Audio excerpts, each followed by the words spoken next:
Hi YouTube, Lee Culver from Lee Culver Hair Design here. Just wanted to talk to you about colour. I've seen a few videos on YouTube about colour and understanding the theory behind colour and colouring principles. And there's a lot of good things on YouTube. I just wanted to impart my knowledge, my understanding of colour to you, to see if it makes more sense to you. Because sometimes if it's an American talking, they talk in a slightly different language to us in Britain. We are the leaders of hairdressing in this country, nobody else. Let's not pretend that you all know what you're talking about, giving everyone Jerry Springer hair. We know, we are the hairdressers of the world, so you need to listen, alright? Right, this is the thing I devised. You can see that. I can mail this out to you if you want one. These are my teachings on the colour wheel. You can get closer to that. With hairdressing, you have depths. A depth of hair is lightest to darkest. 1 would be the darkest, there is no 0. It starts at 1 and it ends at 10.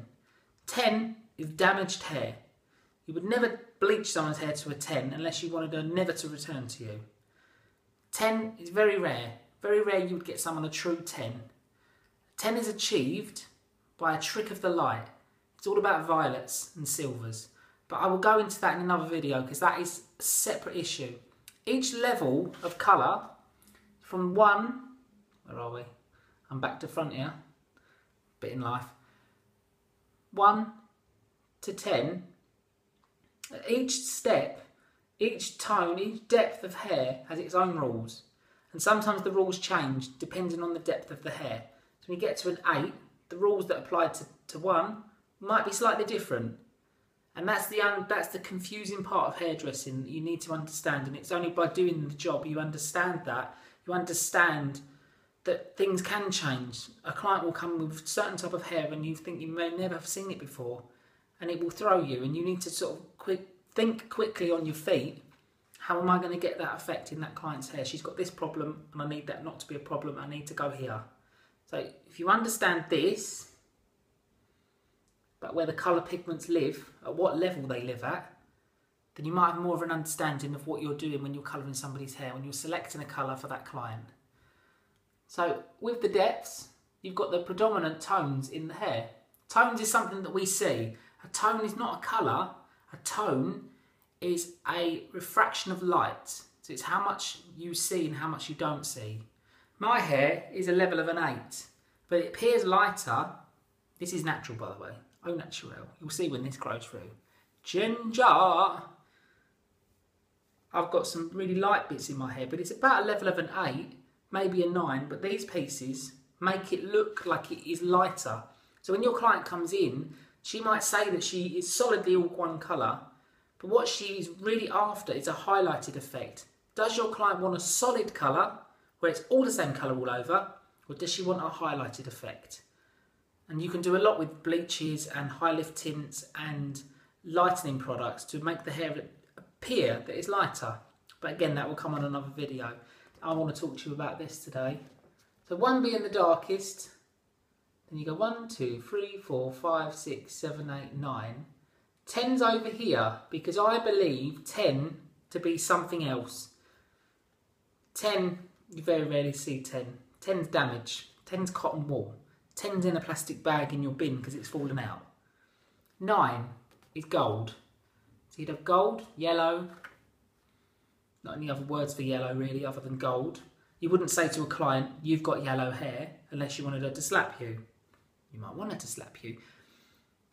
Orange lives at 7. So you've got primary colours and secondary colours. I'm getting a bit confusing now.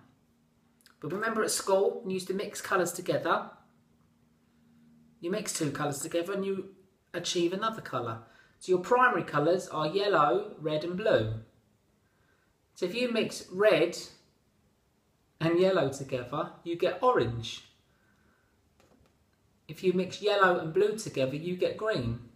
If you mix blue and red together, you get violet. These second colours are secondary colours.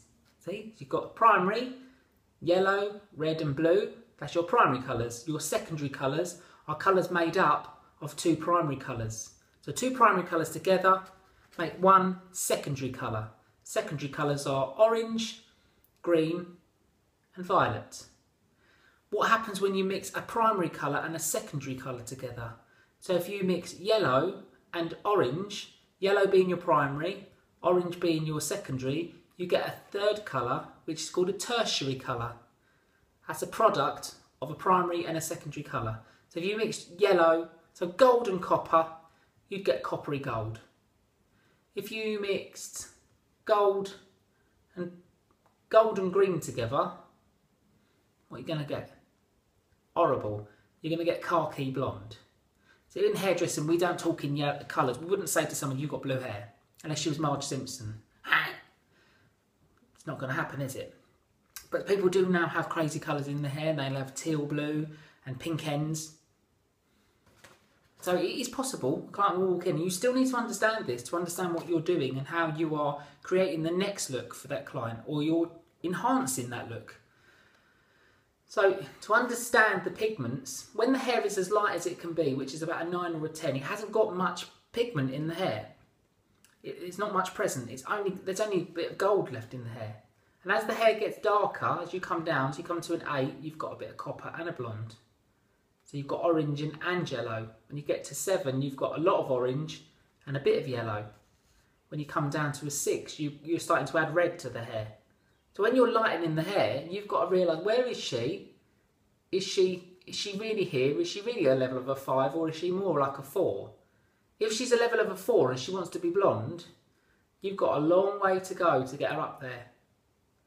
Therefore, that's why I discuss perhaps putting a lighter base shade on the hair and then breaking it up with highlights, and you can make the highlights lighter and it make it appear that it's lighter.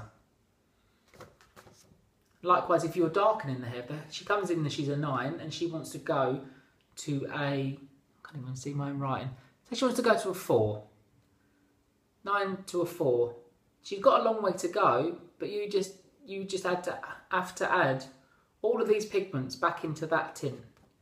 So she wants to go to a 4RB, which is a reddy brown. That'll have a lot of red and a lot of brown in it, but it'll also have a lot of copper. Sometimes you can get away with putting the colour straight onto that blonde hair and it will go the correct shade, as long as it's very warm. If it's a very cool colour you want to go to, you need to understand what you're putting in. You need to infill at each step.